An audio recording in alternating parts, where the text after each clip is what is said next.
Claire's in York. Did she have to go, Claire? Good morning. Only a woman would be called to have a colourful past for being a special constable. Would you say a man had a colourful past? No. Her colourful past... Hold on. Her colourful past is because many times she chooses to dye the colour of her hair, which I think means that she has a colourful past. It's been all... And good luck to the woman. That's what she chooses to do. The colour of your hair is not about colour of your past. Now, but I'm allowed to describe... Can I speak now, yeah, but you did ask me a question, so I'm allowed to answer it.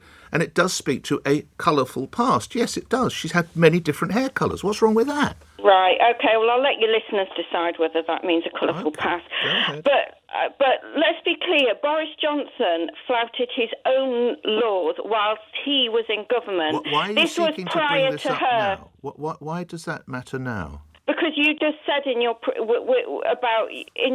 opening, you put forward about about what she said about Boris Johnson, about him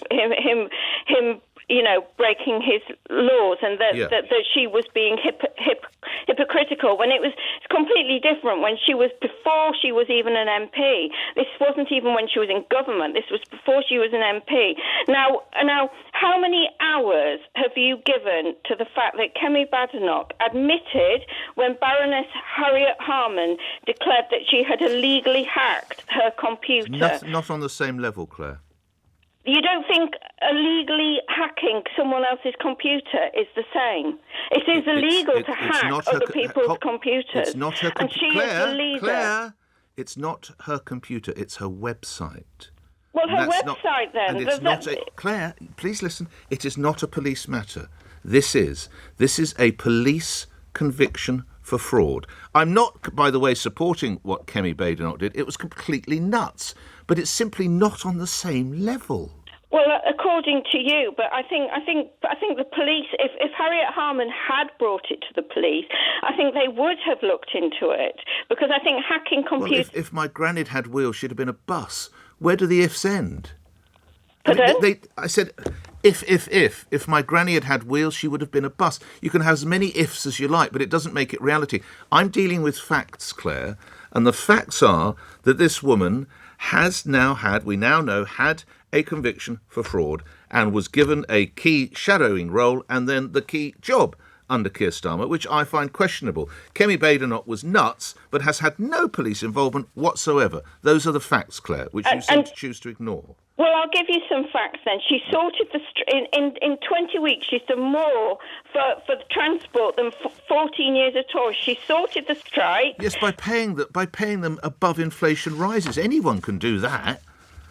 Anyone can do that. Well, yes, why didn't they do it then? Well, that's like saying, I tell you what, I bought a house for us, darling, and I've paid twice over the market odds. Oh, you have done well. I mean, anyone can do that. If she'd got a deal that actually meant that Sunday was a working day for train drivers and it's not a special day, Claire, then she'd have achieved something. Well, you should try telling the Tories that anyone can do that, because they seem to have missed that memo. Because they weren't prepared to give above inflation pay rises. That's why. Contract. Claire, you have to listen to answers, you know. The reasons the Tories didn't do it because they wanted to try and keep inflation down and not give above inflation pay rises. Louise Haigh has signed off on above inflation pay rises, and guess what? Inflation's ticked up. And meanwhile, the whole country was losing business because no one could get around the country. So I don't think that was a way to go forward either. Malcolm's in Bodmin. Did she have to go, Malcolm? Good morning. Yes, Nick. Of course she did. And Starmer has done exactly the right thing, Nick. Now, look, you've got a Labour leader, Nick, 6 months into his reign as the PM of Great Britain, and he sacked the minister because something shady has happened. He doesn't know what's happened. Well, he does. No, I'm sorry. He does. It is reported he did know. That's Nick, the key. Nick. He doesn't fully understand what's happened. Hang on. Sorry. So the DPP doesn't fully former DPP doesn't fully understand what happened in the field of law. I mean, I find that is beyond bloody nonsense. That is. I mean, it would be like me, honestly, not knowing what's going on the front page of the Sun. I mean, it's just you either have a skill set or you don't. Nick, don't you swear at me, my friend. What the hell? What is wrong with you, sir? But this is not... You can't say that... So you're telling me the DPP didn't understand what was going on, Malcolm? I wasn't swearing at you, I was swearing at the situation. What I'm saying is, what I'm saying is, Nick, at this moment in time, Keir Starmer doesn't know the whole fact because...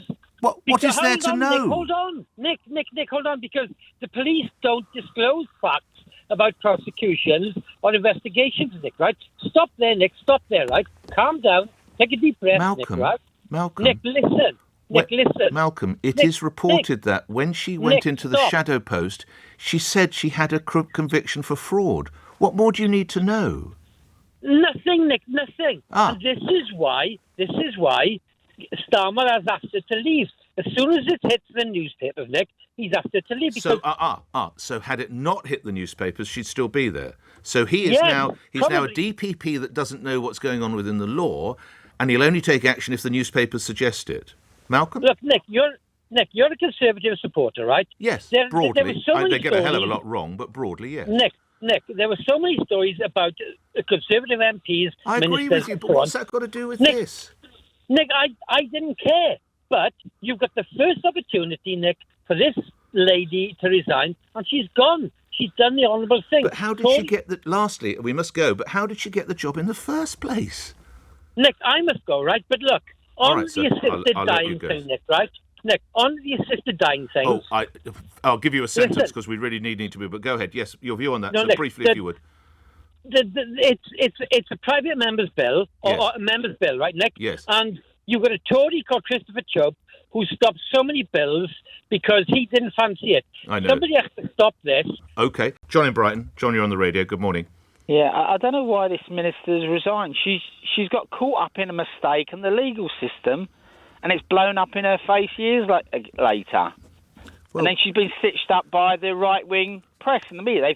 They've been digging around, and they found this to throw at the Labour government. It depends whether you have an MP who says that those who are involved in making the laws must abide by the laws, and then she would choose not to. She's broken the law. Yeah, I mean, look, I think she just made a mistake and she's got caught up in the legal system. Well, everyone could say they make a mistake. Rishi Sunak, for walking in when they were having cake and Prosecco, made a mistake. Well, I don't think it's clear what's happened here. What do you need to know? Well, you don't. I don't think you know the full facts. Why she said that something has gone missing, then it's been found, and then the police have said they're going to pursue it, and then she's saying that the lawyer said because the lawyer advised she says her lawyer advised her to plead guilty. That's why she said. No, I'd heard that he'd said make a no comment statement. No, that was the subsequent. No, the first time she pleaded guilty. The second time she did that.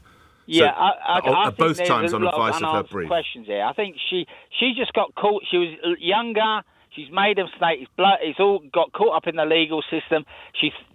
Maybe she pleaded guilty to just thought get rid of the issue. So it doesn't. We don't need politicians to tell the truth. Well, so we can review now everything that was said about Boris Johnson, Rishi Sunak, and all the others. We can review that now, can we? The right-wing media have dug this story out, haven't they? They're digging around for stories, and they'll be. I guess they'll find some other ones like this. But she was a lot younger. It's all the right-wing media, isn't it? Of course. But she got caught up in the legal system. I think it's just all gone wrong. And all right, okay. That right-wing media, well known, are all to blame, John. Nothing at all to do with the behaviour of the individual or the Prime Minister who promoted her. John, thank you. 8:37. Daniel's in Golders Green. Good morning, Daniel. Good morning, Governor. Your view. Nick, as you know, I also served as a police officer with the Met for over a decade, including at the fraud squad. And let me tell you, a conviction for fraud, whether you're in policing, whether you're in healthcare, whether you're in education, whether you're in any other kind of regulated industry, would result in an almost immediate dismissal and loss of your badge. Nick, she had to resign, and dishonesty is one of the most appalling offences, especially if you're in government. What would you say to the callers who are saying this is so low level, it's a minor offence, no one was actually hurt, it's a victimless crime or whatever else they might say? Daniel? Nick, I totally refute what your callers have been saying, that this is minimal or low level. Fraud is an extremely serious offence, especially when it involves wasting police time. Daniel, I want you to stay on the line. Lee and Brentwood, I don't think you agree. You think that Louise Haigh should have stayed in post, Lee. Good morning. Well, let me just say, first of all, that if I had my way, probably every MP would be charged with fraud by misrepresentation, but that's another matter. But in this particular case, the reality is quite simple. She's been punished. She's been dealt with by the legal system. The rehabilitation in the Criminal Offence Act, it talks about once a sentence is served, it's spent, they are deemed to have discharged their duty. It's all done. They're rehabilitated. Spent conviction. So why is she? Yeah. So why is she now? Given that she disclosed, if she hadn't disclosed it, absolutely she should have gone. But she disclosed it.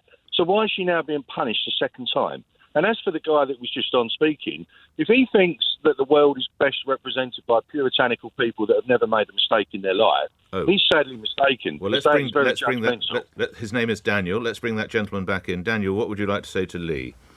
Well, I'd like to say to Lee that whilst you're right that the Rehabilitation of Offenders Act in certain circumstances allows people who've had spent convictions to regain employment, offences of dishonesty like fraud, which are treated extremely seriously and which talk to behaviour of dishonesty, do not allow that. You cannot perform in certain industries, whether it's policing, healthcare, education, if you have fraud convictions. And we are talking about government ministers making life and death decisions and billion-pound decisions for our country. How, Lee, can you allow someone who has a conviction for dishonesty to make those sort of decisions? Over to Lee. Lee?